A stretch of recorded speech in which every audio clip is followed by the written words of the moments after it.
Hola, bienvenidas, bienvenidos. Estamos por comenzar un vivo muy importante que espero hace muchas semanas y se trata de el encuentro con Freddy Ojeda de Uruguay.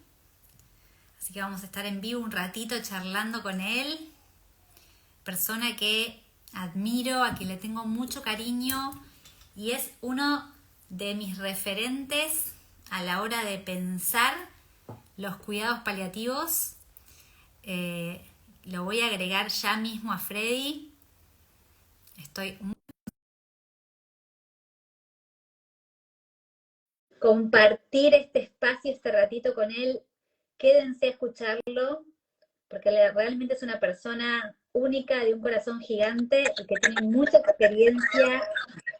Hola, Freddy. ¿Cómo andamos? Hola, bienvenido. ¿Todo bien? Bueno, muchas ¿Todo gracias. bien? ¿Cómo estás?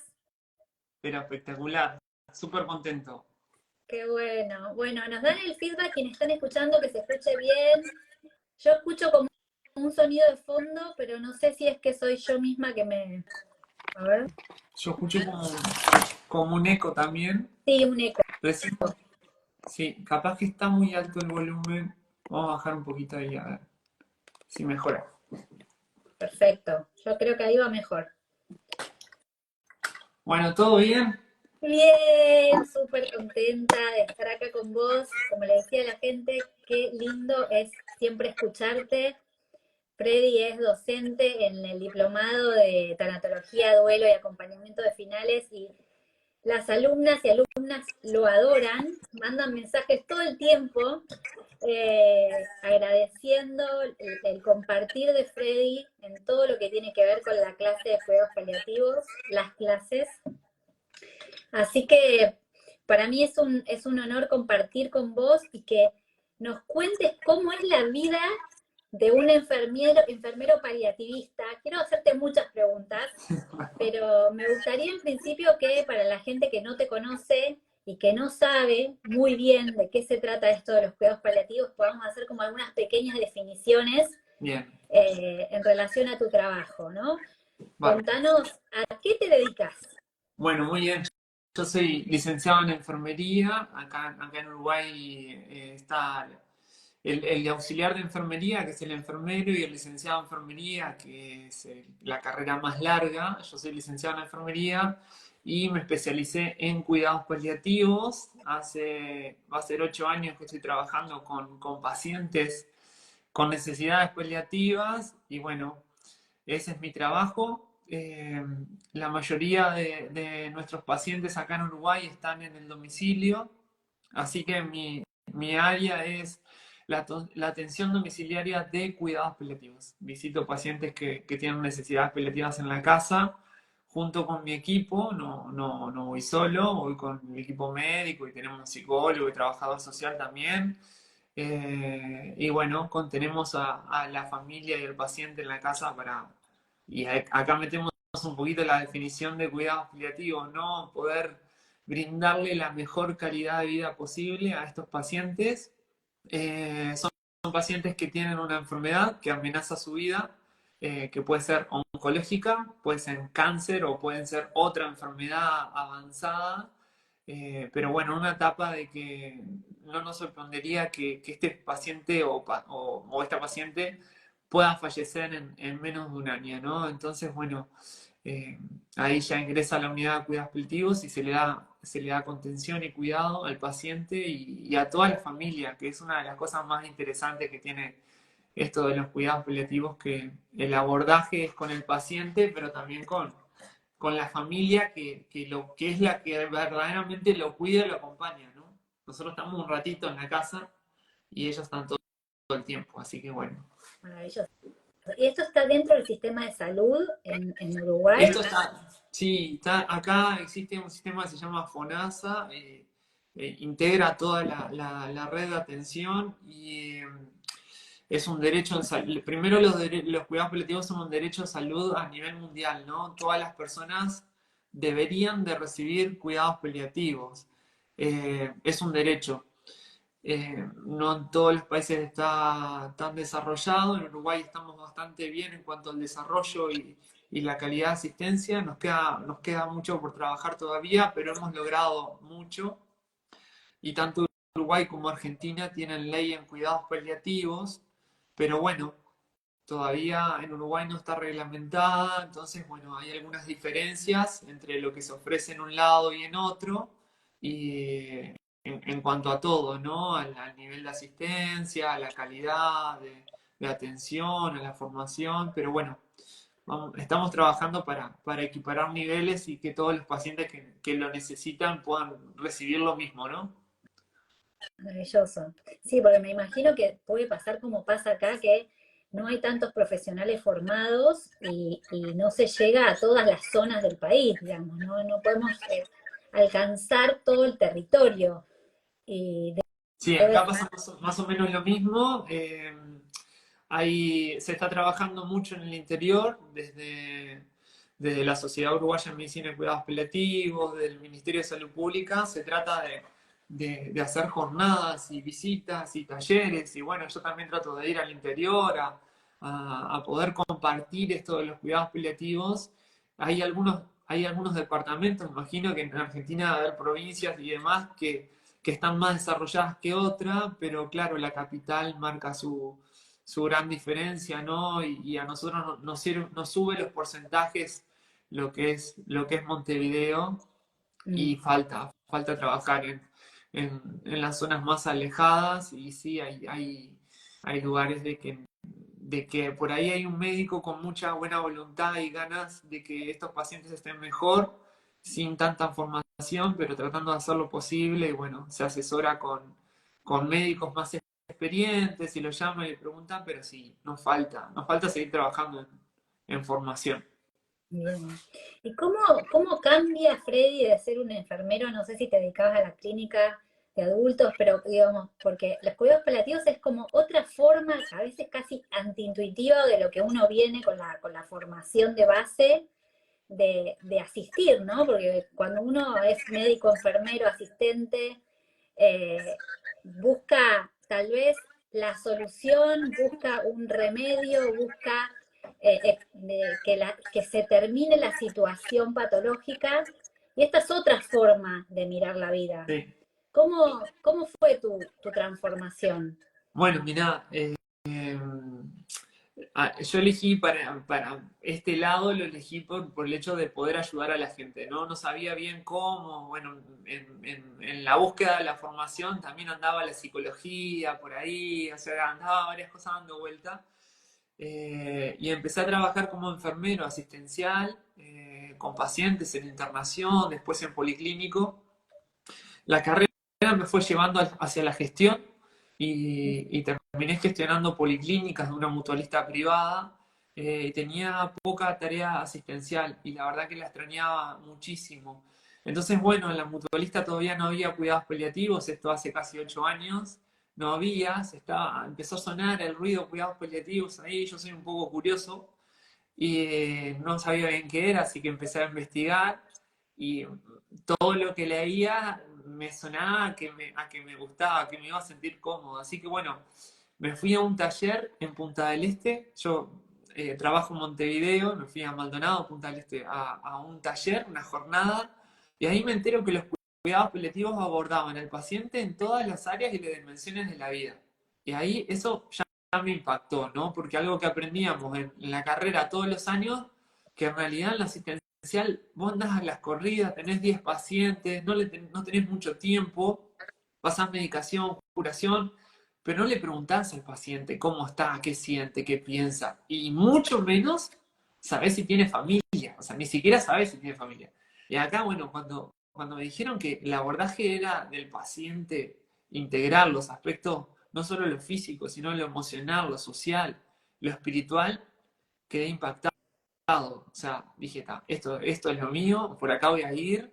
Y bueno, empecé a hacer todos los cursos que había en la vuelta, hasta bueno, llegar a la especialidad, que la especialidad también es por concurso, o sea, tenés que tener como una trayectoria o ir Entonces, bueno, había que sumar todos los puntos posibles para poder seguir aprendiendo. Y bueno, la verdad que después, para atender a estos pacientes, además de vocación, de empatía, que mucha gente dice para cuidados paliativos hay que tenerlo, sí, pero también hay que tener formación. Porque bueno, nosotros podemos acompañar, cuidar, pero hay dolores que tratar, hay síntomas que controlar y se requiere mucha contención emocional, pero también física, ¿no? Control de síntomas y demás. Y es una sumatoria de todo eso lo que termina siendo la herramienta para poder acompañar a los pacientes. ¿Y cómo es una consulta, digamos? ¿Cuánto dura? Vos llegas a una casa, te reciben, no sé, con un mate, te sientan, te quedas a comer con la gente. ¿Cómo es? Bueno, mira, la comida para mí es importantísimo, o sea, nunca digo que no, si me quieren convidar, siempre estoy, les paso mi dirección, tengo una agencia acá a media cuadra de casa, comida siempre, a los alumnos también, siempre les pido comida, nunca está de más, las cosas dulces me Obvio, encantan, obvio. pero no, mira, nosotros nos derivan el paciente que tiene necesidades paliativas, que generalmente lo deriva a un especialista, a veces el oncólogo, a veces el médico de medicina general o desde internación. Estudiamos un poco el caso, leemos la historia clínica, entonces ya sabemos un poco la parte física o cómo va su historia clínica antes de llegar a la casa. Y después, bueno, cuando llegamos a la casa, a mí me tocaba a veces, en algunas ocasiones, ir solo y en la mayoría acompañados, pero también he tenido la bendición de 7 años tener la posibilidad de hacer visitas solo en la casa, que es todo la consulta de enfermería es riquísima. Y bueno, en eso yo considero que tengo 5 minutos para poder entender el lenguaje del paciente, ¿no? La comunicación con el paciente, o sea, y tengo que entrar a la casa como con un radar, así, ¿no? Mirando todo. Tipo la casa, los cuadros, el mate, el té, el café, qué toma, qué come, dónde duerme, cómo es su postura física, cómo es su lenguaje. Todo me habla, ¿no? Haciendo preguntas básicas de otra cosa, pero tratando de. Entonces, en esos 5 minutos yo le llamo que le tengo que sacar la ficha al paciente, ¿no? Es como, ¿por dónde tengo que ir con este paciente? Si uno no le saca la ficha rápido, se complica después para poder encaminar la conversación, ¿no? Porque a nosotros nos tocan pacientes, yo qué sé, grado 5 de medicina y otros pacientes que no saben leer o escribir. Entonces, en esto de los cuidados paliativos, la comunicación es un arte que la tenemos que trabajar y afinar y pulir cada vez más, y eso te lo va dando la formación, pero la experiencia también, ¿no? Al principio vos querés ir para un lado y la flecha te sale para otro, y bueno, a poco vas ajustando. Pero bueno, llegamos a la casa y bueno, depende cómo está el paciente, bueno, ahí nos recibe el paciente, generalmente con la familia. eh, y bueno, con incertidumbre de qué es esto de los cuidados paliativos, ¿no? La mayoría de las veces hay muchos mitos, entonces, bueno, un poco asustados o con miedos o con incertidumbres de qué es esto, qué van a hacer conmigo y demás. Entonces, bueno, lo primero que hacemos es tratamos de explicarle de qué se trata los cuidados paliativos, que es un equipo que acompaña al paciente a la casa, de varias disciplinas, que lo que queremos hacer es tratar de brindarle calidad de vida y demás, que al principio le vamos a hacer muchas preguntas. Necesitamos entender al paciente, su vida, no solo su patología, sino su vida, ¿no? Experiencias pasadas, antecedentes, historias familiares. Todo eso pesa a la hora de abordar al paciente. Bueno, entonces la primera consulta es larga, generalmente dura como más de 1 hora, 1 hora y media, y después eh, tenemos que ir midiendo hasta dónde podemos ir, ¿no? No se habla todo en la primera consulta, se mide mucho en la primera consulta, las preguntas son abiertas generalmente, bueno, ¿y qué sabe él? ¿Y cómo le fue en internación? ¿Y qué sabe de la patología y demás? Y ellos van sacando, ¿no? Y nosotros pinchamos un poquito hasta dónde, y bueno, eh, después es tan amplio porque podés llegar con un paciente que le quedan horas o podés tener un paciente que tenés meses para trabajar. Entonces, bueno, es todo hay una compañera que dice que esto es como un traje a medida, ¿no? O sea, lo tenés que ajustar de acuerdo al paciente. Entonces, bueno, los tiempos, las velocidades, la profundidad de la conversación, eh, todo depende de la situación del paciente y lo que él quiera, ¿no? Nosotros, uno de los ¿Cómo, principios. cómo se hace desde tu punto de vista para abordar la asertividad y la verdad ante las preguntas del paciente? Por ejemplo, preguntas como, ¿cuánto me queda? ¿No? O preguntas, ¿me estoy muriendo, me voy a morir? ¿Cómo se contestan esas preguntas? Se contestan, imagino, desde la verdad, pero ¿cómo abordarías vos preguntas así, incisivas sobre la propia muerte? Bueno, yo ya sabía que la cosa iba a venir así de fuerte, ¿no? Conociéndote, no ibas a dar mucha vuelta, ibas a ir al Obvio. grano. Bueno, lo primero es nunca sacar la esperanza de la persona, ¿no? Si la persona tiene esperanza, jamás que no las pierda las esperanzas esas, ¿no? Hay formas de decir la verdad sin que el paciente pierda las esperanzas. Solo para darte un ejemplo, depende de la paciente, ¿no? Me toca ir a visitar a una paciente en- que no era una paciente que yo seguía, mi compañera ese día no estaba y demás, y había progresado rápidamente, había sorprendido tanto a la familia como al equipo la declinación que tuvo en un fin de semana, entonces el lunes tuvimos que ir, la paciente había declinado muchísimo, era una paciente que estaba lúcida, cáncer, en tratamiento con quimio, con radio y demás, y declinó en 3 días, muchísimo. Entonces, bueno, cuando llegamos a la casa tenía sensación de falta de aire, dolor, náuseas, estaba con los síntomas no controlados, y hay una etapa que nosotros le llamamos situación de últimos días. No sabemos cuánto tiempo le queda al paciente, pero percibimos que es poco, porque su situación nos habla, ¿no? Paciente que adelgaza, que no come, a veces que no orina, bueno, y demás, nos marca más la progresión de la enfermedad nos habla de que queda poco tiempo. ¿Cuánto tiempo? Nunca sabemos. Entonces, ¿cuánto tiempo me queda? No lo podemos responder a ciencia exacta, ¿no? Es como, bueno, vos que estás en todo esto, ¿cuándo van a nacer el niño? Tipo, hay una fecha estimada de parto, Tal pero cual. pueden hacer 5 días antes, un mes antes o después, no lo sabemos. Entonces, hay que aprender a- a hablar con la familia y que ellos puedan manejar esta incertidumbre de que no hay una certeza exacta de cuándo va a ser. Lo que sí le podemos transmitir la certeza es de que vamos a hacer todo lo posible para controlar los síntomas, el tiempo que esté, ¿no? Y explicarle los síntomas que vemos, cómo lo vamos a controlar, y que agonía no es sinónimo de sufrimiento. O sea, agonía es la etapa previa a la muerte, es ese tiempo previo, esa situación de último día es el tiempo previo a la muerte, pero que no significa sufrimiento, que muchas veces la familia se preocupa por eso, ¿no?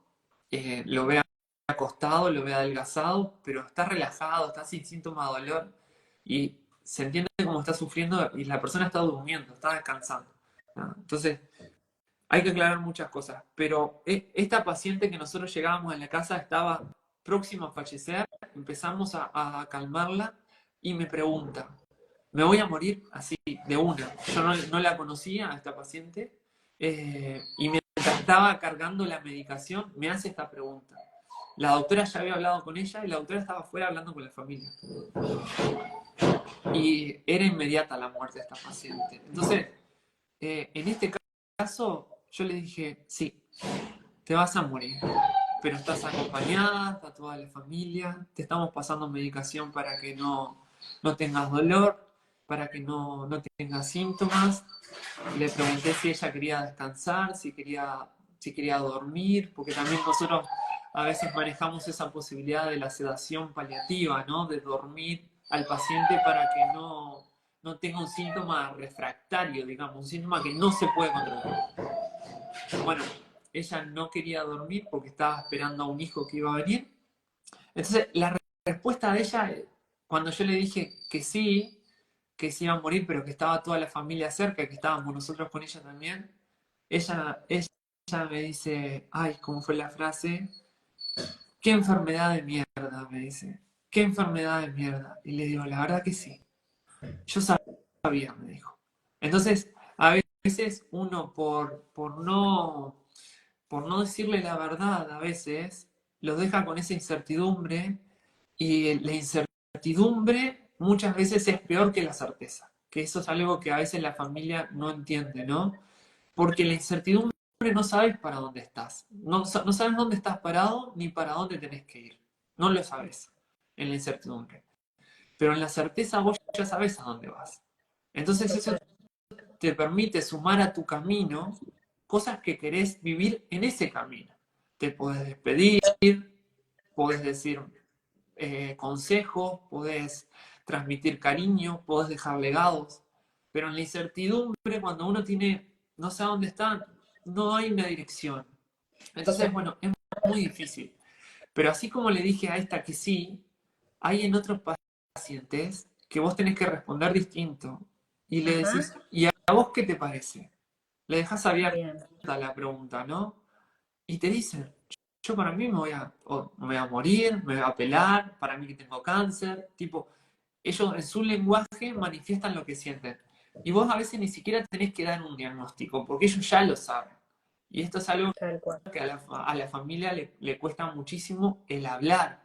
Esto te iba a preguntar, el cerco de silencio, ¿qué pasa con esas familias que te dicen no le digas nada porque él no sabe?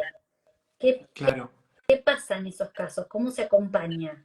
Bueno, a la familia primero tenemos que enseñarle que cuando el paciente está lúcido hay un principio ético que es la autonomía, ¿no? Que es la capacidad de elegir qué es lo que uno quiere con su vida. Pero después, eso es lo teórico que no lo entiende la familia, ¿no? En ese momento. Entonces decir, bueno, vamos a hacer un trato. Yo no le voy a decir, pero sí le voy a preguntar qué es lo que él cree que tiene. ¿Tá? O sea, yo no le voy a decir nada. Y en base a eso vemos cómo seguimos. Entonces, estás ahí sentado con la familia y la familia no quiere decirle y vos no le decís, pero le decís al familiar, ¿y a vos qué te parece que tiene? ¿Qué tenés? Y ellos te dicen, yo para mí tengo cáncer, porque aparte salgo de la consulta y mi hija se queda hablando 45 minutos con la oncóloga adentro. Van y gestionan. Tengo que ir a hacerme una tomografía, que ¿para qué es la tomografía? Me vienen a sacar sangre y estos estudios no es solo un hemograma. Entonces, ellos perciben, lo visitan distintos médicos de distintas especialidades, van al oncólogo, no, la gente no es tonta, la gente sabe y aparte hay algo que el familiar no tiene y nosotros no tenemos, que es que sentimos el cuerpo.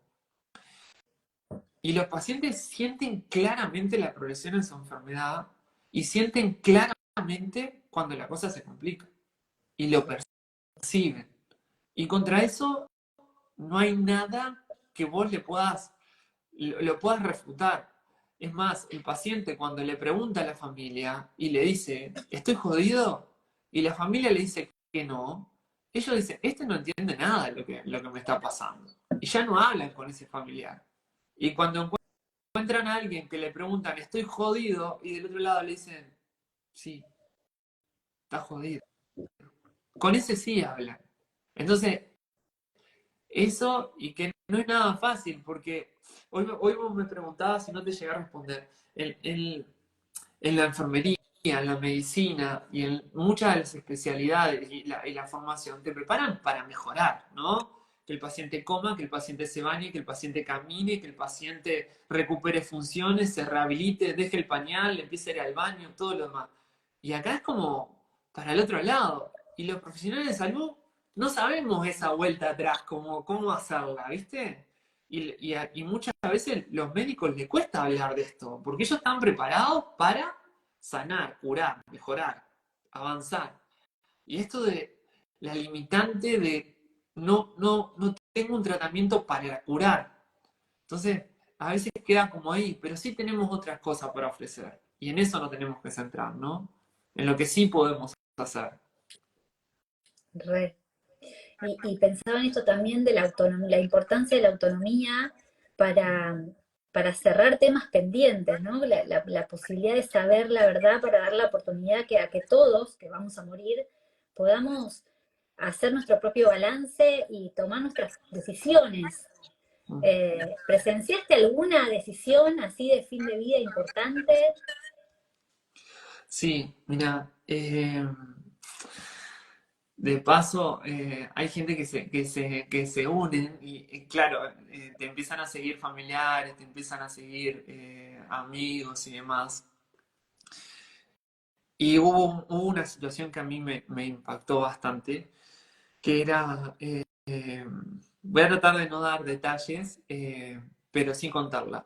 Era un caso, un paciente que era bastante complejo de tratar. Yo no había estado en la primera consulta, había ido solo la doctora, la médica, y era un paciente de buen poder adquisitivo, buen poder económico, no había ningún problema con eso, estaba súper bien, eh, muy creyente y tenía un cáncer de páncreas en etapa avanzada, no estaba en oportunidad de tratamiento, ni de quimio, ni de radio.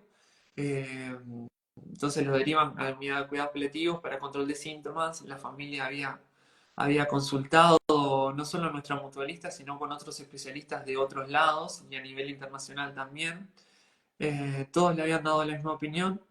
Así que bueno, deciden hacer caso y aceptar los cuidados paliativos, ¿no? Y la doctora no le sacaba esta ficha, ¿viste? Que por dónde ir con este paciente, habían cosas que no cerraban, bueno, está. Vamos a la segunda consulta y lo primero que él me pregunta es si yo era psicólogo, ¿no? Me dice, ¿vos sos psicólogo? Porque empezamos a hablar y demás. Le digo, no, yo soy enfermero. Ah, bueno, si no, te mando a cuidar los gatos, me decía, no quería saber nada con psicólogo. Y empezamos a hablar y este paciente estaba cursando un duelo de un hijo que había fallecido hacía 2 años y tenía algo trancado ahí, ¿no? Algo que estaba, que le incomodaba bastante y nos cuenta cómo había sido la muerte de su hijo, ¿no? Una enfermedad que le sorprendió, que tuvo que ingresar a CTI y demás. Y él habla él hablaba de que quería ungirlo a su hijo para que se mejore, para que se cure, para que se sane y demás. Entonces, bueno, pide que vaya un cura a la habitación. El cura hizo toda una ceremonia y se generó un clima que él, que era creyente, ese clima lo dijo, con esto se sana, con esto se sana, se tiene que mejorar, se va a mejorar con esto. Y no, dice, y no se sanó. Y estaba con ese dolor, ¿viste? Con esa angustia de que su hijo no se había curado, no se había sanado. El cura le había puesto una medalla en su pecho, la tenía en la mesa de luz, y era algo que no había cerrado, eso. Y entonces, cuando yo voy, este licenciado en enfermería, disfrazado de psicólogo, no sé qué creía él, le cuento de que hay cosas distintas, que una es la sanación física y otra es la salvación espiritual, ¿no? Y le digo, lo que vos sentiste iba más por el lado de la salvación. Le digo, eso sentiste vos. Y eso es real, eso se siente, se percibe. Entonces, bueno, cuando empezamos a hablar de eso, a él le generó gran alivio eso, de lo que él había sentido, ¿no? Porque él, que era tan creyente, para él era importante esto, que él había sentido y que no le había encontrado el significado de eso que había pasado. Y cuando le encontró le generó bastante alivio. Y eso se notó después a lo largo de la consulta. Y acá hay algo que es importantísimo, que es que quienes trabajamos con pacientes tenemos que abrir la cabeza lo más que podamos. La neuroplasticidad al mango, ¿no? Porque vamos a tener pacientes creyentes como este, que si no sabemos abordar estos temas de espiritualidad, no llegamos. Y se quedan con esto trancado, se quedan, y esto les genera dolor, y esto les genera síntomas, incrementan los síntomas con esto trancado ahí. Entonces, si uno no puede trancar estas cosas, es difícil abordar, ¿no? Al paciente. Entonces, bueno, se destrancó esto. Y hay otros pacientes no, que creen en otra cosa. La espiritualidad no es religión, la espiritualidad es lo que es importante para uno, cómo lo vive uno, ¿no? Cómo siente uno las cosas y qué es importante. Entonces, bueno, hay un montón de cosas. Hay pacientes que te piden tiempo. Había una paciente que me decía, Freddy, necesito que vos hagas como esta portátil y la conectes a la corriente. Decía, danos tiempo. Y yo y algo que la respuesta mía es, no, no te puedo dar más tiempo, eso no hay, pero el tiempo que tengas va a ser de calidad y eso te va a dejar hacer cosas. Entonces, bueno, esta paciente que estaba con dolor y que quería que se la conecte a la portátil, se controló el dolor y le dejó terminar su legado. Pero no solo eso, sino necesitaba hacer trámites, gestionar la casa, gestionar el auto, dejarle las cosas a su pareja, que no estaban casados, que era su compañero de los últimos años y no había nada legal. Y esto para ella era tristísimo porque ella quería que él se quedara con eso. Y cuando los pacientes tienen calidad de vida, pueden tomar este tipo de decisiones, ¿no? El dolor a veces te aturde, no te deja pensar, no te deja disfrutar, no te deja sentir, te bloquea, y cuando los síntomas se controlan, empiezan a ser ellos de vuelta, ¿no? Y a veces son ellos rezongones, son ellos amantes, son ellos cariñosos, vuelven a ser ellos, ¿no? En su esencia. Y eso es el objetivo. Si se pueden olvidar un poquito de que están enfermos y seguir disfrutando, es un éxito. Maravilloso. Hablando de espiritualidad, la pregunta que tengo es, porque yo he presenciado varios nacimientos y más allá de las creencias, algo sucede en el nacimiento del orden de lo energético o de lo espiritual que no sé bien qué es, pero es como si se sintiese una presencia. ¿Tuviste esa sensación presenciando fallecimientos? O sea, ¿tuviste alguna sensación de cercanía a lo energético, espiritual, a que hay algo más allá que no se puede comprender?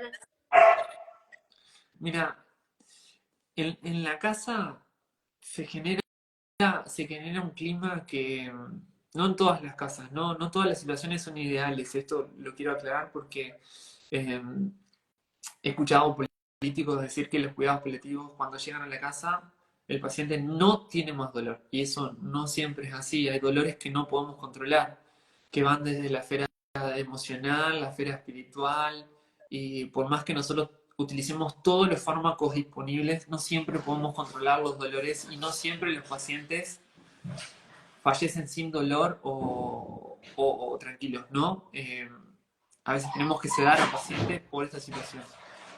Pero sí se siente y se percibe esa, esa tranquilidad o esa calma, o lo que se percibe también es la trascendencia, ¿no? Es como dejan algo más.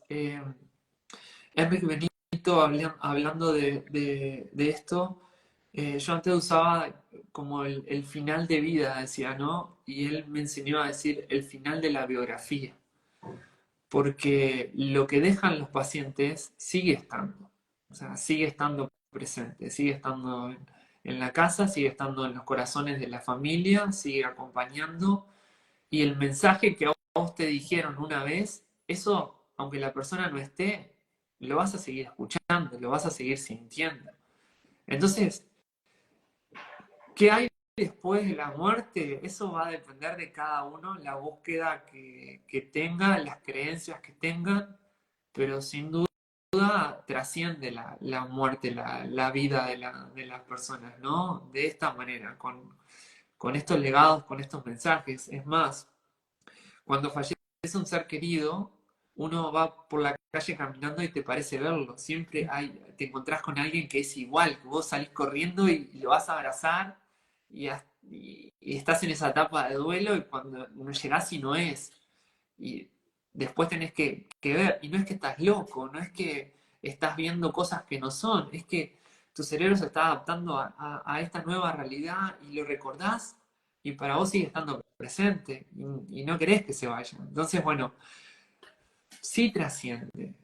Y hay un momento que sí siento que es, hoy mencionaba un poquito lo de sedación paliativa, ¿no?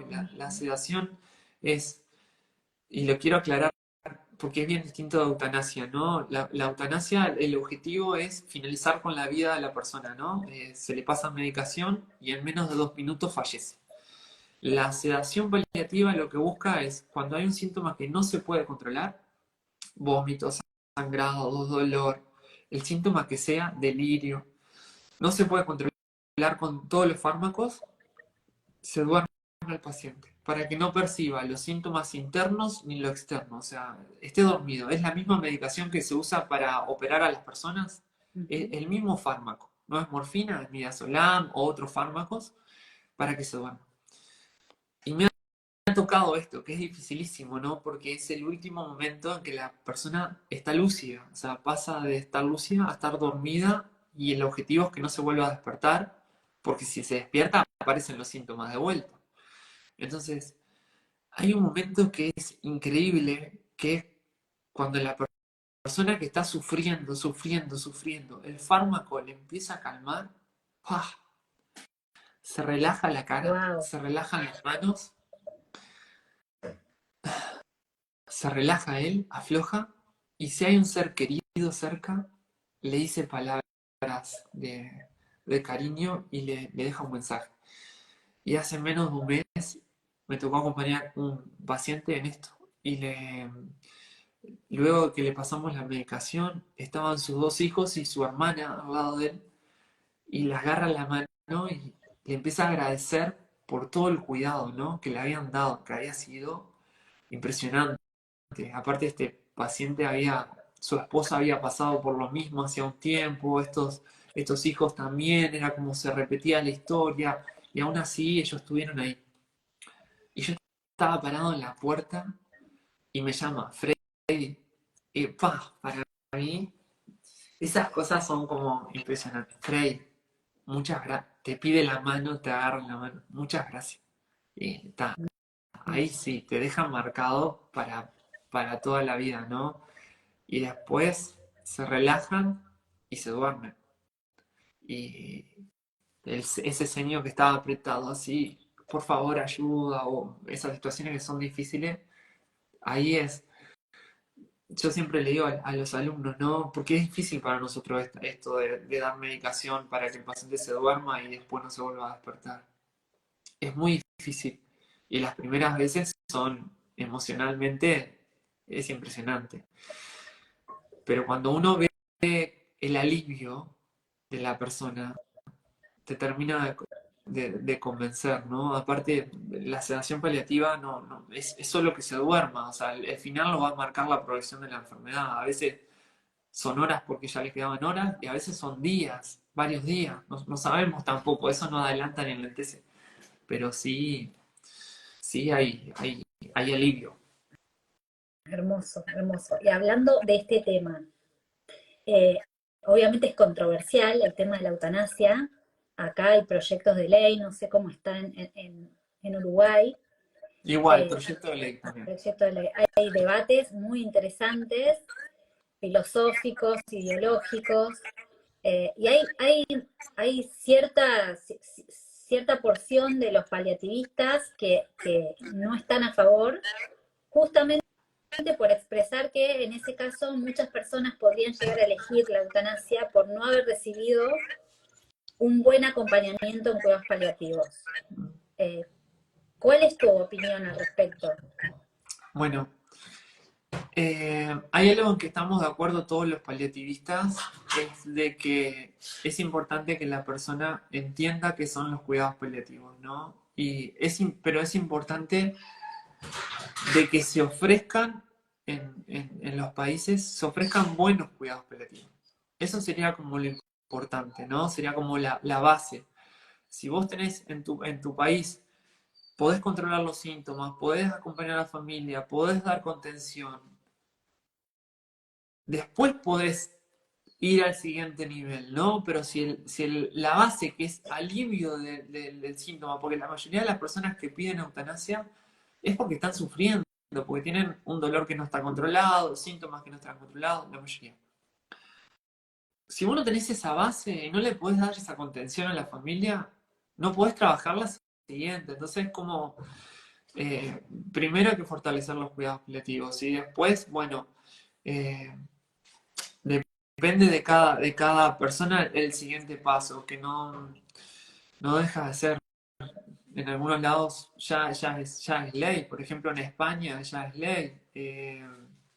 Yo hablaba con referentes españoles y no ha cambiado demasiado la cantidad de personas que piden eutanasia cuando los cuidados paliativos son buenos.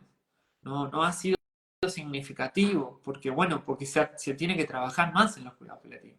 Entonces, bueno, y después, mira, para mí es muy difícil. Yo soy creyente, entonces en lo mío personal, digamos, en mi opinión personal, es como, hasta es difícil para mí, ¿no? Si bien la Claro. tengo muy clara, a veces es difícil, ¿no? A veces decís, es brava la situación, ¿no? Hay pacientes que bueno, que, que, ta, que hasta siendo paliativista decís, bueno, ya está, ¿no? Claro. Pero bueno, como cristiano y demás, tengo mis opiniones personales, pero acá en cuidados paliativos lo que uno tiene que hacer es primero ofrecer el control de síntomas y mejorar la calidad de vida, y después respetar la autonomía de las personas, ¿no? Pero sin duda lo primero es eso. Hay una película uruguaya que se grabó con un paciente que tenía ELA, Fernando Sureda, la grabó con Enrique Benito, que es un referente de espiritualidad, y con todo el equipo de cuidados paliativos del CASMU, una mutualista. Pero bueno, el CASMU, la doctora Laura Ramos, que es referente también en espiritualidad en Latinoamérica además, le pidió ayuda un poco a Enrique Benito porque este paciente era muy difícil, ¿no? Una personalidad, un carácter, se llevaba el mundo por delante y demás. Entonces, bueno, se termina contactando con este hombre, tenían la misma edad, la época de vida era la misma, y se terminan diciendo de todo y se terminan acompañando. Y este paciente que tenía ELA fue el precursor del proyecto de ley de eutanasia en Uruguay y terminó recibiendo cuidados paliativos y muy bien. Y la familia súper agradecida con los cuidados paliativos y cerró su vida bien. Grabaron una película de los cuidados paliativos, ¿no? Con un paciente que pedía eutanasia. Entonces, Wow. bueno, todavía no está en Argentina, pero bueno, en Uruguay solo se pasó una vez, tampoco se estrenó, pero bueno, ya va a venir y nada, ahí nos muestra el trabajo que se puede hacer aún con pacientes bueno, que piden, pero cuando encuentran de que hay otra cosa y que esto te ayuda a trascender y a hacer procesos, se replantea la situación, ¿no? ¿Cómo se llama la película? Preguntan. Hay una puerta ahí, se llama la Hay película. una puerta. Hay una puerta ahí. Creo que en Movistar está, para mirar por Movistar, pero bueno, después se va sacando en cines. Pero tienen un Instagram, hay una puerta ahí. Bien.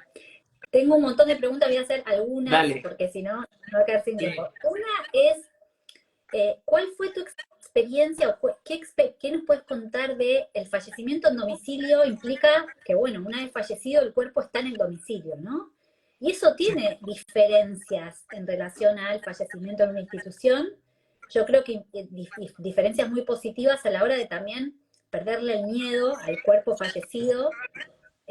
¿Cómo es la inclusión de familiares en esa ronda, no? ¿Te ha pasado que aparezcan niños, que toquen, que den abrazos, que den besos? ¿Cómo es el contacto con un cuerpo una vez que fallece? Bueno, mira, la verdad es que nosotros estamos pocas veces después de que el paciente fallece. Son poquitas las que hemos estado. Si bien hemos estado y nos toca porque justo estábamos ahí o porque justo lo íbamos a visitar y estábamos llegando, son pocas las veces que el equipo llega con el cuerpo de la persona en la casa. Son poquitas las veces.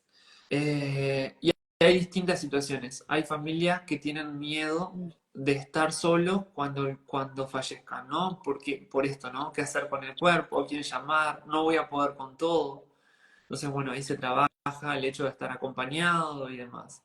Hay otras familias que es al revés, no quieren tomarse ni un segundo para ellos, para no alejarse y estar presente cuando se dé el momento de fallecimiento. Y ahí ni siquiera se quieren a bañar, no quieren hacer mandados y se entran a agotar, ¿no? Porque no quieren dormir, no quieren estar, se agotan. Pero hay algo que los pacientes generalmente piden, es estar en la casa. Los pacientes quieren estar en la casa. Quieren estar con sus perros, con sus plantas, acostados en su cama, con su mesa de luz, con sus nietos en la vuelta, con sus hijos en la vuelta, con sus cuadros, con su historia. Quieren estar. Cuando el paciente quiere estar en la casa, se lo transmite a la familia y la familia lo entiende y lo apoya, se toma con mayor naturalidad esto de que fallezca en la casa. La familia se la va preparando y por eso es importante llegar con los cuidados paliativos temprano, ¿no? Porque si llegamos Mm, tarde no podemos trabajar todo esto, pero si llegamos mm. temprano, sí. Entonces, bueno, uno va preparando a la familia, le va explicando qué es lo que tiene que hacer, a quién tiene que llamar cuando fallezca, cuáles son los pasos que hay que hacer. Y acá en Uruguay, o por lo menos en Montevideo, es muy simple, son dos llamados. Uno es al médico de radio cualquiera a contactar fallecimiento y otra es a la empresa fúnebre que se lo lleva rápidamente al cuerpo. En otro lado, sé que no es tan fácil, pero sí me ha tocado acompañar y la familia lo que hace es trata de que esté limpio, le cambia la ropa, le pone perfume, el perfume siempre está, que se vaya con perfume, eh, y le ponen tratan de ponerle una ropa que les gusta, ¿viste? Como que se vaya lo mejor posible. Quieren irse. Las familias que puedan, ¿no? Hay otras que están bloqueadas, no pueden entrar al cuarto, no pueden. Ujú. Depende de la situación de la familia, cuánto se ha podido trabajar en el duelo, cuántos han trabajado ellos, su duelo. Pero hay casos muy lindos, ideales como este, hay otros que sufren, que se angustian, que pueden haber duelos patológicos y tenemos que seguirlo de cerca porque no han contactado con lo que está pasando, no lo han podido superar Hay, y Freddy, son de riesgo. ¿ustedes hacen visitas después del fallecimiento a alguno de los familiares? Sí, tratamos de llamarlo por teléfono a ver cómo están Mm, y en algunos casos tratamos de ir, sí. Estas situaciones son distintas en cada mutualista, ¿no? O sea, por esto mm, falta algo que regule lo que se hace en todos lados, ¿no? Depende de cada mutualista, de cada equipo, qué es lo que hace, si hace un llamado, si hace una visita, si no hace nada. Pero sí, se trata de ir a visitar so- a los familiares. En algunos lados se les manda cartas de duelo al mes, bueno, para ver cómo están, para ponerse a las órdenes, para demás.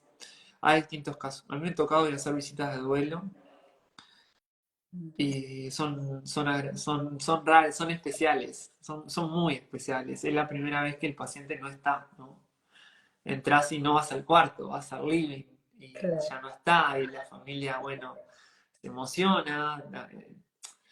Algo que nos pasa al personal de la salud es que creemos que tenemos que ir a hablar, a decir, ¿no? Y generalmente en la visita de duelo nos dicen ellos, a nosotros.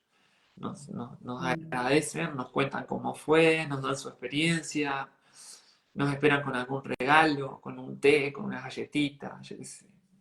Eh, Hermoso. Sí, sí, porque ustedes se transforman en partes de la vida muy importantes de las personas. y fíjate que nosotros nos metemos en la casa y yo me siento en la cama, ¿no? ¿Cuánta gente se sienta en tu cama? Decime, Ah, vos, sí, las eh, personas que vivimos acá. Sí, seguro. Entonces, ¿cuánta gente dejas que entre a tu casa claro, como esté ese día, como te agarre, ¿no? Porque generalmente uno se prepara para, claro. bueno, por lo menos que no esté todo tirado, desordenado. Nosotros vamos como está en la casa. Entonces, sí, Freddy, pasá, se saben nuestro nombre, saben si estamos casados, saben si tenemos hijos, saben si tenemos mascota, se dan cuenta si estamos tristes, o estamos preocupados, o lo que sea.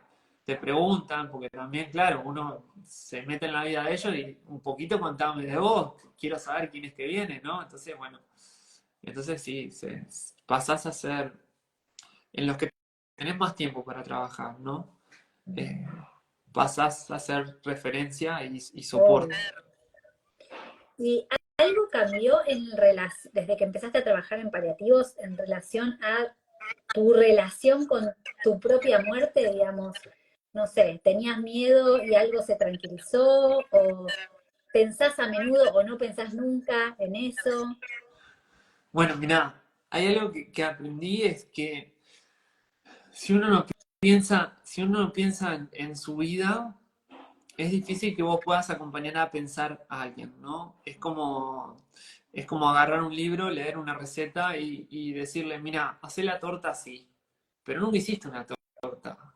No sabes cuándo se te cae la harina, ni cuándo la agregás, ni cómo queda el color, ni sentís el aroma, ni nada. Entonces, si uno no hace estos procesos internos, es difícil que pueda ayudar a alguien a hacerlo. O sea, y la gente percibe cuando vos trabajaste algo, lo percibe, se da cuenta. Aparte, ellos desarrollan una profundidad en esos últimos instantes y momentos de la vida que son súper sabios y ellos quieren lo que les suma. Lo que no les suma, ni siquiera lo quieren escuchar, ¿sabes? Entonces, bueno, estas cosas, si vos realmente no las hiciste, yo me tocó pensar por primera vez en mi muerte hace unos cuantos años y me sorprendió. Y cuando hago comparto los talleres o los cursos, e invito a la gente como a pensar en su propia muerte. A veces te dicen, yo tengo 45 años, no me pienso morir, o sea, déjame esta pregunta para dentro de 30 porque ahora ni siquiera la voy a pensar. Le digo, pero ¿por qué? Bueno, entonces hay que trabajarlo, ¿no? ¿Por qué no? Y es difícil poder trabajarlo desde lo teórico con un paciente. Le digo, si vos no pensás, no tenés ni idea qué siente el paciente. Y después el hecho de estar en cuidados paliativos, te aparece un dolor de muela que es medio fuerte y vos ya, tu cabeza se dispara, ¿no? Entonces te Claro. lleva y después tenés que volver para atrás y decir, no, para, vamos a tranquilizarnos y a centrarnos. Pero sí, uno hace ese proceso. Ujú. Pero además de pensar en la propia muerte, te ayuda a pensar en la vida, que es lo más importante, ¿no? Los pacientes al final de la vida, de la biografía, como me enseñó Enric, hacen reflexiones muy profundas y nosotros estamos con ellos todo el tiempo. Entonces, esto es una escuela de vida. Yo hoy tengo 34 años, pero siento, mi esposa me dice que soy un viejo joven, ¿no? Pero es por todos los años que me han regalado los pacientes de experiencia. Y vos te das cuenta, te marcan por dónde no hay que ir. O sea, ellos te dicen qué cosas harían distintas. Mm. El otro día pensábamos en eso, ¿no? Pacientes que han trabajado toda la vida para otra persona y no han empezado a disfrutar porque esperan a jubilarse para disfrutarse. Y vos decís, a los 65 recién voy a empezar a disfrutar de la vida. O sea, antes es solo trabajo y las cosas cotidianas. Entonces, bueno, empezás a hacer un esfuerzo por mechar disfrute, por mechar salidas, por mechar la familia, que si no, a veces estás como, yo le digo a mis alumnos que la vida a veces te ponen una cinta como la del shopping, ¿no? Te subís y la cinta avanza sola y llega al final y te tenés que bajar. Y en eso está estudiar, trabajar, los hijos, las parejas o lo que sea. Cuando querés, te estás jubilando, nietos, y decís, pero ¿y yo quería ir para acá? Entonces, bueno, esto es poder elegir para dónde uno quiere ir. Que a mí me pasaba de que yo no pensaba antes, no sabía pensar, me enseñaron a pensar después, ¿no? La posibilidad de elegir para uno, para dónde uno quiere ir, qué cosas son importantes. Porque en eso los pacientes cuidados paliativos son expertos. Tipo, ¿En qué, así para terminar, en qué es lo sí, más frecuente que valoran o que de lo que se arrepienten o lo que valoran las personas al final de su vida? Como yo sí, tendría que haber hecho qué. los pacientes se arrepienten de haber trabajado tantas horas, tipo, de haber trabajado 12, 18 horas, se arrepienten. Se arrepienten de no haber dedicado tanto tiempo a la familia. De no haber dedicado tiempo a la familia. Se arrepienten muchísimo de eso. Haber trabajado tanto y no haber estado con la familia se arrepienten. Y de algo que se arrepienten es haber esperado para disfrutar. Haber esperado para disfrutar. La jubilación o lo que sea. Esas son las 3 cosas que ellos te piden más tiempo porque está.